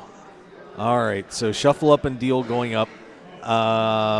So right now, 37 players are seated. There's going to be more coming. So, but right now listed at 37 players on the board here for or sitting down playing here at the one drop. Full table being left wide open at this point. So blinds starting at 3,000, 6,000, 1,000 ante on this one. All right, so that's where we are on the one drop right now. Level one, of course, players starting off with 3 million in chips, 108 million in play at this point. But I'm sure we're going to see some more players coming in here too, as we did last year, and we have some different satellite winners and so on. So this should be pretty interesting as we will continue to follow that through the field. And I know there's some guys that were supposedly listed in this thing that are not here yet. So we'll keep our eyes on that table draw as it keeps going. But right now it is 36. Boy, if that number, I mean, and there were supposed to be more. So that if that number would hold, what a disaster that would. I mean, I wouldn't say disaster, but what a disappointment that would be for the one drop right now. $1 million buy-in on that. All right, so that is your one drop draw at the moment. So we'll continue to keep our eyes peeled on what is happening there. And I also want to swing over to the chip count, see what we've got listed on that. Sassy Richie, everybody. Look at her. She's just walking by. Why don't you ever say hi to me? Why don't you come say hi? Come here, sit. Sit, huggy. Who's your friend there? She's kind of cute. Wendy Going. She never met Wendy. She got 37th in the ladies event. Well, congratulations to her. You had a nice run in the ladies event, too. Not really. As nice as you wanted, as I wanted, yeah, but nothing I could do. It just was a struggle all day. Yeah, well, I tell you what, I think this is a great time to talk about the ladies event. How disappointed are you that the numbers were down so bad? And obviously it's because of the Monster Stack tournament. Oh, exactly. That's exactly why. I know so many women that told me they were playing that instead of they were putting 1,500 in that event, and even after they busted, they said they were not playing. That was their money. They invested it in the Monster. Yeah, so that's definitely why the numbers are down. So definitely. So frustrated, a lot of frustration about that with the scheduling on this one? Yeah, for sure. That's a lot of the chatter I've been hearing from everybody. So yeah, so we really hope they make a change and do it differently next year. Yeah, I mean, it benefits both events to do that. Absolutely. So. I mean, that was obviously the World Series was not planning on so many players playing that thing. Right, of course. They weren't prepared. Yeah, they were looking at. I know a massage schedule had. 1,500 players they were expecting 5 days before that, so that was quite incorrect. Wow. Yeah. They only thought they were going to get 1,500? Yeah. Wowza. Okay, that's very wrong. Very wrong. I totally agree. Yeah. I have somebody looking at one of those cool blind squirrel shirts there, by the way. 25. Yeah. So that's cute. Yeah, but but still obviously a great event, and we've seen a lot of exciting. Patty Landis up there. How about that? I'm so excited. I want Patty to win. I'm all a Patty fan to the end. She's very supportive of Poker Gives, so yeah, I love her. So I want her to win. Yeah, but so still a great event, and hopefully things will get straightened out in there. What have you been doing in this World Series? Because of course you must wear 14 different hats. Oh, it's been crazy. I've been running around assisting people, doing the Poker Gives. I'd love to give a plug to our Poker Gives thing we're doing here. Raise it up for charity. You mean this one right here? Yes. We'll raise it up. That's our card. Okay, that's your card. But let me tell you about Raise It Up real quick. Yep. There's still till July 14th. You can get in on this deal, and you're missing out if you don't get in. There's only truly 5 people raising money for this campaign. And the odds of winning a card player cruise for 2 is amazing. Yes. So basically, you just have to go to our website, pokergives.org. There's a Raise It Up for Charity button right there on the homepage in the middle bar. Tells you all the details. You basically just make a donation page and ask for donations, and you have till July 14th. The person with the most donations will win the card player cruise for 2. Wow. And like I said, there's like 8 of us, but 3 of us don't qualify because we're hosting the event. So Oh, the wow. 5 raising money are in right now. So please join us. Yeah, And there you I'd go. love somebody I know to win the cruise too. Also, Sure. second place is 3 hours of poker lessons with Jeremy Osmus. And then third place is Blue Shark Optics glass. I can't talk today. Blue Shark Optics sunglasses is for the third place. You were close there. That's all right. Now, well, I'm going to take care of this business here. We got 25 on the shirt. What size shirt did you get, sir? Yeah. What size? Double X. Double X? Double X. Thank you, Wendy. Good job. Yep. I don't. Unfortunately, no, I don't. Sorry. See, this is happening all the time. Yeah. But now I'm going to ask you something here, though. Ever since you met Jeremy Osmus on our show on KLAV, which airs on Wednesdays. Oh, I did and meet Thursdays. him there. Oh, wait. When did you meet Jeremy? I was his assistant when he was the final table. Oh, okay. I helped him those 3 days. I made sure he got everywhere he needed to go and do everything. So I've been a Jeremy fan since then. Oh, okay. Well, Yeah. you're still drooly over Jeremy Osmus. He's though. super cute, and he's the nicest guy ever. Like, super nice, genuine, caring, family man, just the awesomest guy ever. Seriously, the best guy I know in poker. You're praying for divorce there, aren't you? Aren't you? Of course not. I love his wife. She's fabulous, No, she's too. terrific, too, yeah. Yeah, no. I just think he's just all around just a great guy. And very hot. Exactly. There it is. Just say it. Yeah, Just say very it. hot, very hot. He is a super hunk here in the poker world. But he's also just a great guy. He's just a great guy. It's really hard to find really great guys. So, yeah. I'm going to find you a great guy. I know you should. Come on. 'Cause I love Sassy. I do. Yes. You make my heart go pitter-patter every time you're you so walk by. sweet. You're so sweet to me, Mark. I try to be. You are one of the most underestimated figures in poker out here. Look, see now, we're both getting taken care of. Yeah. Just got a donation from Steve Fox for Poker Gives as I'm sitting here. This is awesome. There this you is his go. second donation, I want to say, this summer, and probably 5th this year. He's a big Poker Gives supporter, so thank you, Steve Fox. There you go. PokerGives.org. Awesome. Right? Yes, That's where they go. pokergives.org. Pokergives.org. Please join our Raise It Up campaign. I just really want somebody to win the cruise that I know. I'm like, get on board. Yeah, there you go. Free cruise. Yeah, I want you to do it too, girl. You know how everybody is. They do stuff at the last minute. Yeah, for They're sure. nuts. No, there's still time. There's still time for sure. But it is amazing to me how entrenched you are in the poker world. And, I know people, I don't think people understand what your reach really is when it comes to this community. I mean, you are literally in. I can't find something you're not involved in. It's ridiculous. It's true. I do wear a lot of hats, and I love my variety. That's the best part, is I do have a variety and work with a bunch of different people and organizations, and it's great. Who's your favorite? I don't have a favorite. You don't have a favorite. I love them all. I just do want to say they all take very good care of me and all are great bosses. I just want to give that plug to everybody I work for. They're all great and fabulous people. Well, I miss you. You got to come on the show. I again, do. Yeah, let's do that for sure. It just it's just not the same without you, sweetie. For sure. Thank you so much, honey. No problem. Well, make sure you guys go to pokergives.org, get in on this, and help raise some money for obviously some great causes Poker Gives supports, and go on a cruise. Yes, free card player cruise for 2. There you go. Is Wendy going? I don't know. We'll see if I can get her on it. Okay. Yeah, actually, I'm planning on going. Oh, yes. Good. Yay. Yeah. Good stuff. Outstanding. Okay, Well, thanks honey. for stopping by. Thank Appreciate it. you for having me on. Have a great day. You too. And it's nice meeting you, Wendy. Yes, nice meeting you. Yeah, this is There you go. All right. And the Fox is here too. What's up, Steve? You want to come on the show and be bitter for a minute? That'd be fun. I love that we're doing business on the show. It's pretty cool. Yeah, Poker Gives. They're the nuts. They're the nuts. Give if you can. How you doing, Steve? Great. I haven't done very well at the World Series. I cashed at a charity event. That was what that was last night. Jacob's tournament event last night. Over at the Planet Hollywood. Great time. Jennifer Tilley was there. Phil Locke was there. Joy Brown invited me to go to that, so I went to support her, of course. Another person who's the nuts. Who Who else was all there? It was a pretty long list, wasn't it? I mean, there was. Oh yeah. There's lots. If I start naming names, I'm going to forget somebody, of course. Yeah. So I was there to support Joy Miller Brown. So. So what did you think? How you thought it? Wow. How about just? I'll try this again. Okay. Hi, everybody. Hamana. Here we go. 499 shows. I'm about to go senile on number 500 tonight. Your impressions of the World Series this year? Of course, we just had the Monster Stack. Millionaire Maker went crazy, too.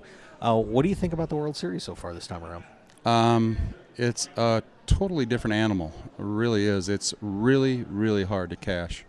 Last year and this year, I've had real difficulties cashing.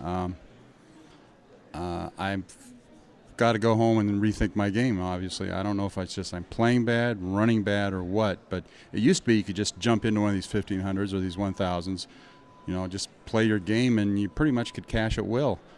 I'm having real difficulties last summer and this summer. It's been 2 summers now I've gone without a cash, and I'm not the only one. Yeah. I've been talking to Alan Kessler, friend of yours, friend of the show's. He says he's been having some real difficulties too this summer, and I've been talking to other people, and I'm not the only one with difficulty, so I don't feel so bad. I think it's interesting where the game has gone just in the past few years, where we launched into that about year and a half period of the hyper aggressiveness, and then it's settled down, and to a point where I think a lot of people felt a little more comfortable playing No Limit Hold'em, and now that knowledge base has gotten so deep out there that so many people have a very clear understanding of what they need to do to succeed when they're playing No Limit Hold'em, and it's made the game so much more difficult. I mean, it is a fight now to cash, whereas a lot of players could come in here and get a couple cashes and get out of here with their wallets slightly intact. But the game has gotten very, very competitive. It has, and also there's a lot of people too where fold is just a word in a book. I mean, you really can't throw a bluff at people and expect them to fold because they don't want to be bluffed by a better player. Mm-hmm. You've got to have a hand anymore if you're going to come into the pot. You can't jump in there with like a raggy hand. It used to be maybe you get away with like 5-4 suited or something like that, and if you miss, you could maybe c-bet and they'd fold to you thinking you had a hand. No, you better come with something, especially in these large fields. I only made one day too, and that was in the Monster Stack, and that was only because I was so deep stacked. Yeah. People complain about you're only getting 3, like in this 1500, 1000, like in the 1000 you only get 3,000 in chips, and that's not really a fair criticism because you're starting at 25-25. Right. And you really are deep stacked when you're starting at 25-25. So I really don't think that's a valid complaint. When you're starting at 25 blinds, you still got a lot to work with. So now with this Monster Stack tournament coming off the way it did, what do you expect from that event and the World Series adapting to this one next year?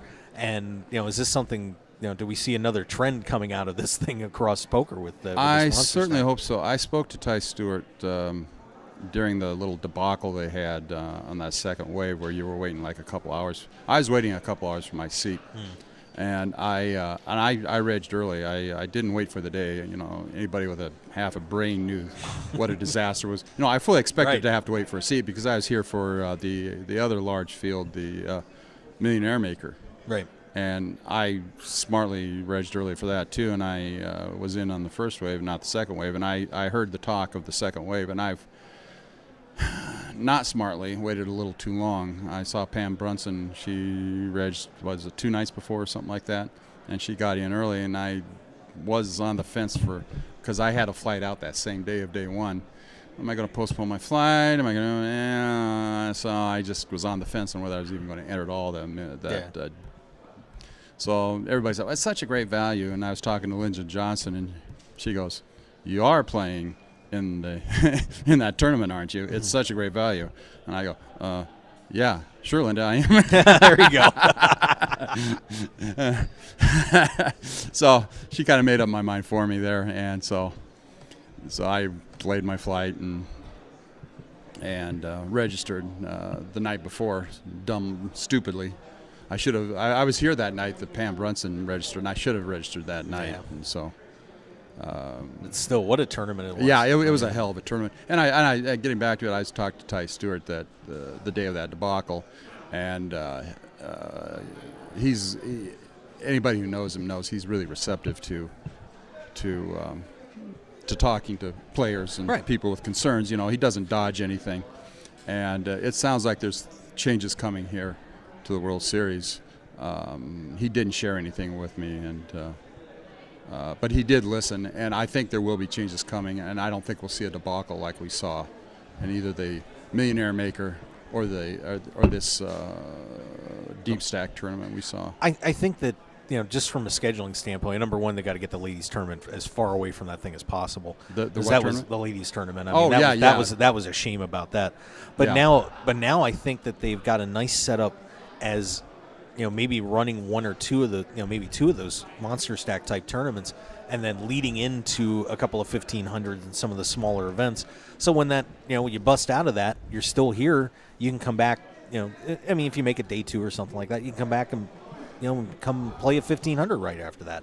I think that's going to be I think they may have discovered a nice lead-in, because obviously then the traffic here for this weekend has been incredible it too. Really gave a great injection as far as people, because they were as of the 13th of June, that just like boom. Yeah. I mean, they were saying, well, Friday the 13th, full moon, all that, because I know the numbers were really hurting after as of Friday the 13th. At least that's the word I heard. Yeah. And that deep stack tournament really gave them a nice shot of people here. I mean, I haven't seen numbers like this since the Millionaire Maker and the Seniors tournament. Yeah. I mean, people traffic-wise, I don't know what's your. Yeah, it was dead as a doornail in here. I mean, it wasn't horrible, but it wasn't. But they weren't seeing record numbers like they were seeing for the Seniors and the Millionaire Maker. No, it was very quiet. And the satellite area was just absolutely dead. Yeah. Absolutely dead. I mean, you couldn't. I mean, during the Seniors event and the Millionaire Maker, you couldn't swing a dead cat by with a tail without hitting somebody in the satellite area. And after Friday the 13th, it was just absolutely dead. Yeah. I mean. Well, it's back now. Yeah, great it's numbers here, now. and that I haven't been to see the one drop yet. I bet that's a zoo in there, and good for Eric Lindgren, by the way. Yeah, good for absolutely. him winning that seat. It was good to see him win that. And he's a threat in that thing too. People forget about Eric Lindgren, but Eric Eric is still one of the best Hold'em players off the of all radar time, for period. a while. But I think he's a threat to win that whole thing, and just as much as the Magician was last year. Yeah. I think you got to consider him in the mix there. My friend, congratulations to my friend Chris Wallace, by the way, for winning that horse. I was playing with him in that tournament last night, and I actually took him out of the tournament. Oh. But the alcohol he had in his bloodstream probably wasn't helping his game at all. But I think he could probably beat me with his eyes closed if he was sober. Yeah. He's that great a player. He is a great player. I'm not taking anything away from him. He's great player, nice guy, hell of a nice guy. It was good to see him win that, by the way. Yep. So main event? Me? I'm not sure. Got a satellite in. I don't have the cash for that kind of. Deep stack tournaments are. I'm good at those. I mean, I'm in the Heartland Poker Tour. Shout out to those guys, by the way, Fred and James and Jen. Hi guys. Hey, Fargo, North Dakota. Yeah. Yeah, they've just been treating me like gold. But yeah, those deep stack tournaments I do well in. I think I could do well in the main event if I could get into that. Maybe I could spread the risk around, maybe get a backer. I hate to have backers, though. That's the only time I ever had a backer. I made the provisional final table on the HPT cruise just last January. Hi. The handsome one is Mark. Well, Steve, I'll tell you what, I'm looking for, I want to see some really, really big things out of you here for the next 12 months, man. You're always playing well. Yeah. We know this. I made the provisional final table on the HPT, and I final tabled once in the HPT. Those guys are great people. I've got a lot of really great friends in poker. The person, I should mention her, Marcia Wagner. She was the person who is my mentor in poker, and a great lady and a great friend. I've got to give kudos to her. Anything great that happens to me in poker, she gets all the credit for. Great lady, great friend, just a great person. Of course, then there's always Linda Johnson, friend of your show. Great interview with her about Daniel Negreanu. You like that? I love that. I mean, Linda's never afraid to say what she thinks, and she's really helped my game. Got to give a plug here for Card Player Cruises, cardplayercruises.com. Her and Jan Fisher and Mark Tenner. I mean, they've really helped my game ever since I've gone on those cruises. I mean, I've played a lot of Omaha 8 with those guys. I mean, three of the best in the world at playing that game. Mark Tenner, I mean, he wrote the book on Omaha 8 or better. Yeah. Oh yeah, his wife was my backer at that last January. She got 10% of me in that. Oh, First time she ever backed anybody, and I cashed for her, so she was very excited. She was Nice. going around Good the for ship you. like, "There's my horse." Yeah, there you go. And if you know Lisa Tenner, she's just cuter than a bug's ear, and my wife thought that was hilarious. Well, that's awesome. Yeah. All right. But anyway, you probably want to wrap this up. Yeah, we're going to before take everybody goes to snooze. Well, we're just going to take a look at the one drop coming up here. So, but Steve, thanks for stopping over. It's Thanks good to for see you, having my me. friend. Second Always time a on pleasure. your show. It's always a pleasure. By the way, this guy's a great guy. If you ever see him here at the Rio, just come up and ask him where the restroom is. That just makes his day. That's how I got on his show the first time. I asked him where the restroom was when he was over by the restroom. You're making me twitch. You're making me twitch. This guy I just met here at the Rio. I said, "Hey, if you want to on a show, just go up and ask him where the restroom is." And this guy got on his show. Yeah. Last summer. Yeah. That was very nice of you, by the way. I appreciated that. Jerk. That's yeah, all right. Well, Steve, thanks for popping in, buddy. Always good to see you. And Thanks a lot, I will. Hopefully, we'll get you in the main event. Best of luck to you. Thanks a lot. You got it. See you, Mark. All right, there you go. Steve Fox, everybody stopping by. And, we got some fire in the chat box and everything else. I want to take one more break before we, and we'll look at the one drop and close the show out. Of course, ending at 3. And then don't forget tonight, it's episode number 500. That's right, my 500th show is tonight here at the World Series, 6:30 p.m., so make sure you tune in here on markhokeshow.com. All right, let's step back, and we'll take that break and see what's going on here at the WSOP right after this.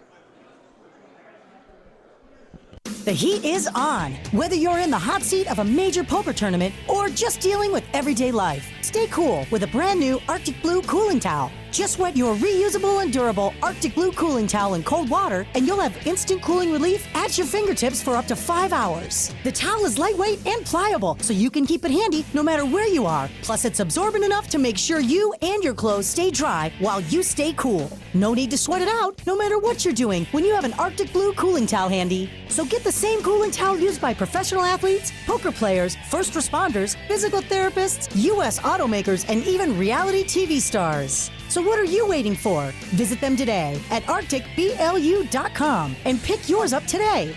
Plus, enter the discount code MarkHokeShow when you check out and get 15% off plus free shipping to keep some of your cold hard cash in your wallet. It's like the Arctic Blue Bear says, it's not cool to be hot. So pick up your Arctic Blue cooling towel today. 9 poker players on a dramatic path to glory with unbelievable twists and turns that will keep you on the edge of your seat. It's the Final 9 comic from Room 110 Publishing.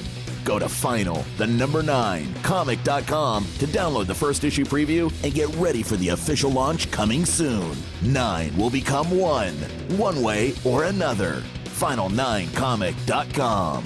And for more details, make sure to follow them on Twitter and like them on Facebook at Final9Comic.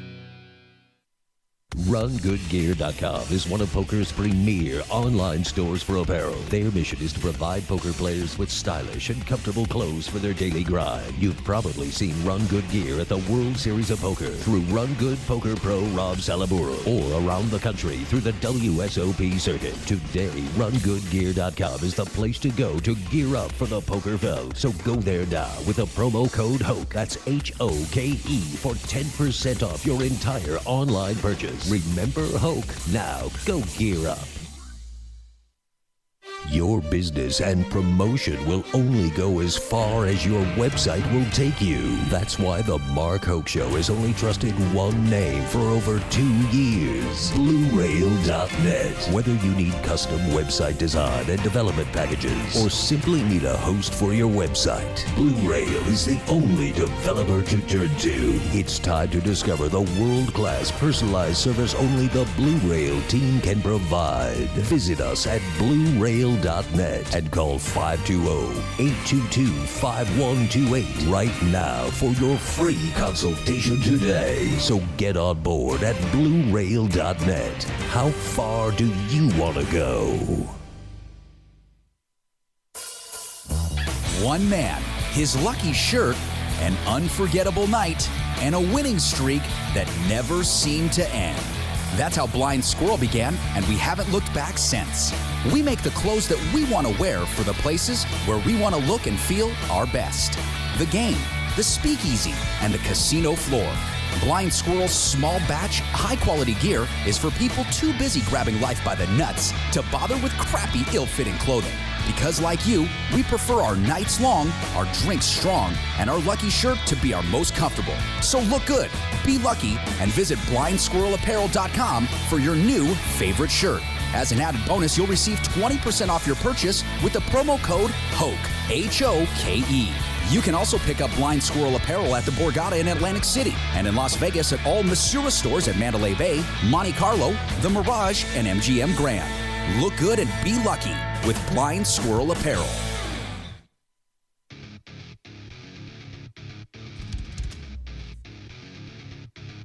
It's time to get on board with the Players Poker Championship Poker Tour. The PPC caters to amateur players as well as upcoming and touring pros with affordable buy-ins and outstanding structure. The fastest growing poker tournament invades Las Vegas with 2 big tournaments, the Desert Open, June 29th and June 30th at the Stratosphere Hotel and Casino, and at the Tampa Bay Downs, July 10th through the 20th for the North American Championship with $300,000 in guaranteed.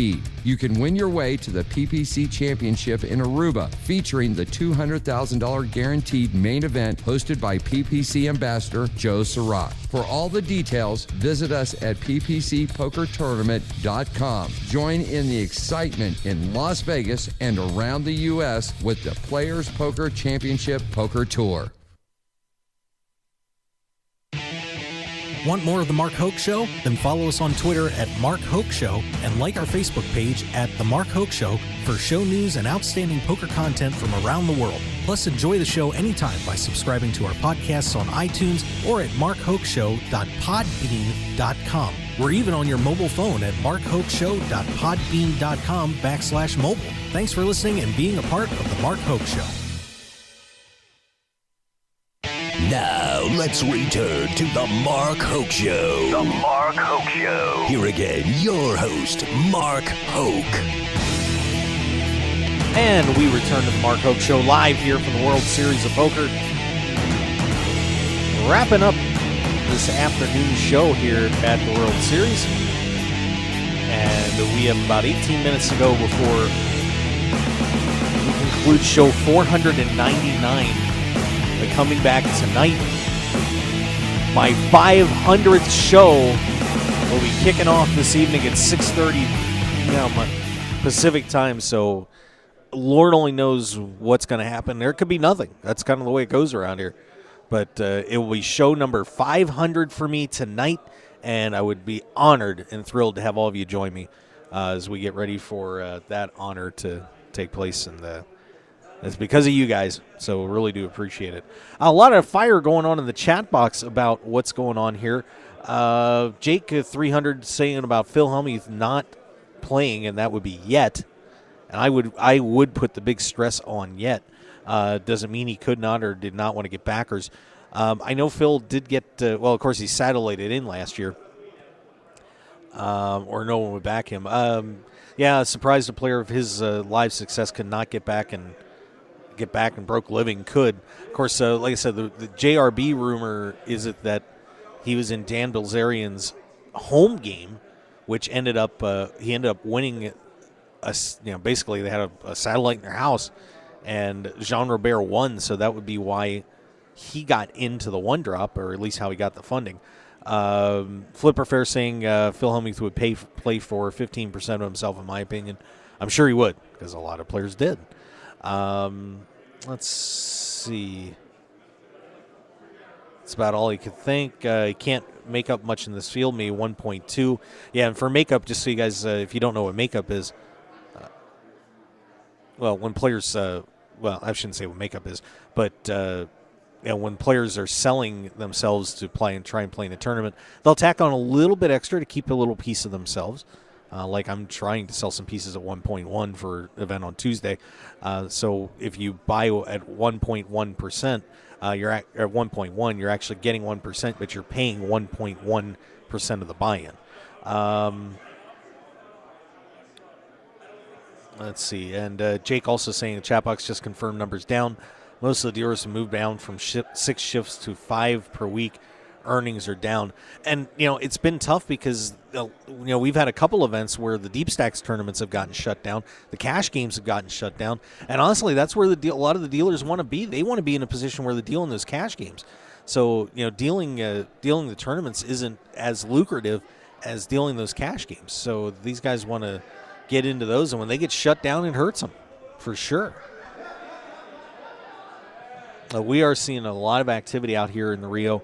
The players were on, the 2 o'clock players for the 1,500 or the 1,000 today were just out here and attacking us and saying hi and doing whatever they want to do, as they usually do around here. With that event going on, and of course the one drop here today starting at official start time around 2 p.m. Oh, excuse me on that. So let's take a look at what has gone on in the one drop to this point.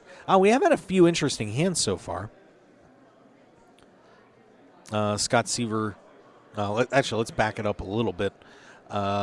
Sliding down because we do have a couple new names that I guess, and then this is probably the most important part. Doc Sands has entered now. So Doc Sands is now taking his seat, and he is in. Rick Solomon, of course, the man behind Girls Gone Wild, is now in the one drop, and Roland Lowe, I'm assuming he's one of the businessmen, have entered the big one for one drop. And let's see if where they're seating us, if they gave him the seating assignments yet. Lowe has been put on table 353 along with Galfon, Ivy, and Negranu, so I'm sure he's absolutely thrilled about that. Running down through, let's see, Solomon goes to table 357. He's on with Vogelsang, Klein, Kurganoff, Heinecker, Schwartz, and Haxton, so a pretty nice draw for him. And let's see where Doc Sands ended up in this thing. If I can find him. We're looking. And Doc Sands on 347. So that table now becomes super duper nasty. Rast, Balan, Joanda, Sands, Gruesome, Shakurchi, and Hall. So a pretty rough group. And now, especially with Doc Sands getting dropped in there. And of course, 3Bet, one of the sponsors there, and he's one of the 3Bet guys. And they will be, so he will be butting heads with fellow 3Bet pro Ryan Rast. Along with Jean Robert and John Juan and Gruesome. So a pretty tough table at 347. Ouch. Let's see what else is going on here at the World Series. We'll get an update on the monster stack going on right now.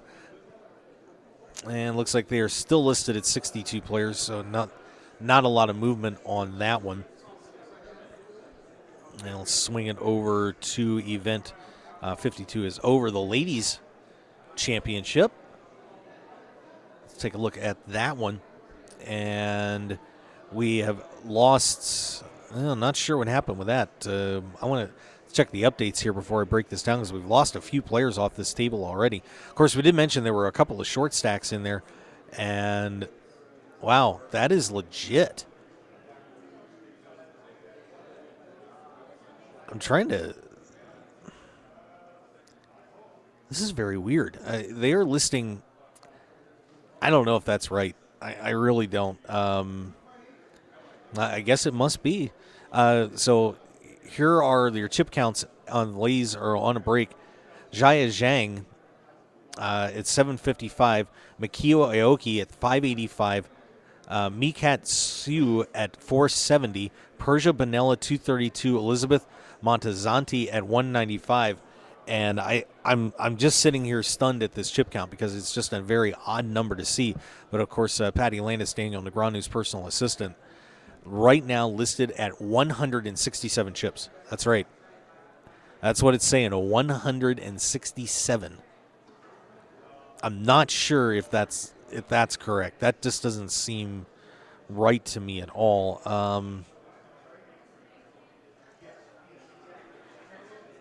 I don't know. That's the way it's listed, but you got to figure that has to be like 167,000 or something like that. We'll see if they get that number updated, but that really looks like a typo. But that's where it is right now in the ladies tournament. So 6 players still remaining in that one, with Jia Zhang leading the way in the ladies championship. We go to event number 54. That is the Pot Limit Omaha High-Low Split 8 or better. And there are 17 players remaining in that one. And it is Shiva Dudani now out in front, 490,000. Jonathan Deppa, 435. Gary Bolden, 382. Woody Deck at 374. Florian Longman at 355. Fabrice Soulier, 293. So that's where that one is at the moment. 2 players have been knocked off since play started, and for sure, and that would be Alex Minningham, and Owen O'D has been eliminated here at the World Series of Poker in the Pot Limit Omaha High-Low Split 8 or better event number 54. We swing focus over to event number 55. No Limit Holmes started yesterday, and of course, there's still a lot of players left in that one. And it is Henrik Hecklin out of Denmark leading the way. Brandon Cantu, he's at 170. Brandon Cantu has now moved up to second place. Cantu. Thanks. Brandon Cantu at 132. Michael Malm at 126. And Jason Duvall out here. Kind of hustling away, getting ready to get back in play. He's doing well in the Millionaire Maker. Michael Malm, 126. Zoe Kareem, 117. Erkut Yilmaz at 116. David Pham, 112. Aaron Massey is at 108. He's gone up, but has gone down to 7th place. Jack Salter, 106. And Kaspar's, slide that back up. Kaspar's Kazakhs in 9th at 105. Stuart Pfeiffer at 103. So that's where that one is at the moment. 232 players remaining. And, of course, we've got to get one more look here at the Monster Stack. Yeah, Jake, I agree. Yeah, that should be a 167K. I would imagine so, because it looked like they said she had a double up on there too. Yeah, no chips in play can make that accurate. I agree. I don't know what the heck that is, but yeah, get it together in there, gang. 62 players left in the Monster Stack today. I think a few people made their mistakes on their MyStack app. Yeah, so it looks like that one should be I think it's getting started a little bit later this afternoon. Might be a 3 o'clock start again on that. But Sean Drake is your leader, followed by Austin Bursovich, Lynn Beaumont, Gary Chow, Joseph McKeon. And Jason Duvall was just making his way into the room. So that one should be kicking off here in just a few minutes as these guys chasing $1.3 million. Very exciting. Hey, and of course, before we wrap it up, I want to take care of a little bit of bookkeeping. Of course, once again, the Players Poker Championship Poker Tour has their event coming up at 6 o'clock today over at the Strat. Make sure you get on over there, and it's ppcpokertour.com. So make sure you head on over there if you have some time. Want to go play a great tournament and possibly go to Aruba. It's not bad. So go to ppcpokertour.com. Final 9 Comic. 9 will become one way or another. Go to final9comic.com. That is the number 9. And check out the brand new comic from Room 110 Publishing. You can download the first issue for free. Arctic Blue Cooling Towels, 15% off with the code Mark Hoke Show, plus free shipping. arcticblu.com. And, of course, we got the Run Good gear, Blind Squirrel, and Team Poker Joker stuff all here in the booth along with some Arctic Blue cooling towels. Man, come on by and pick some up. Preferred if you did it while I wasn't on the air. Makes the life a little easier. We certainly appreciate it. And once again, big thanks to Sunbuggy Fun Rentals for their donation for the prize drawing that we had last night. Congratulations once again to Leonard Lang, who was thrilled when I reached him, as he will be receiving that 1K satellite seat. So way to go, Leonard Lang. Nice job. All right. And that is going to do it for us. So once again, we'll be back at 6:30 p.m. Pacific time tonight. Number 500 for yours truly. Oh, my God. That is going to be wild. So I want to thank all of our great guests. So we had Steve Price on from Wicked Chops, and Steve Fox stopping in, Alan Kessler, Sassy Richie. So great show. So that is going to do it, guys. We'll see you tonight, 6:30 for show number 500. And I thank you so much from the bottom of my heart. We'll see you later tonight. Have a great afternoon.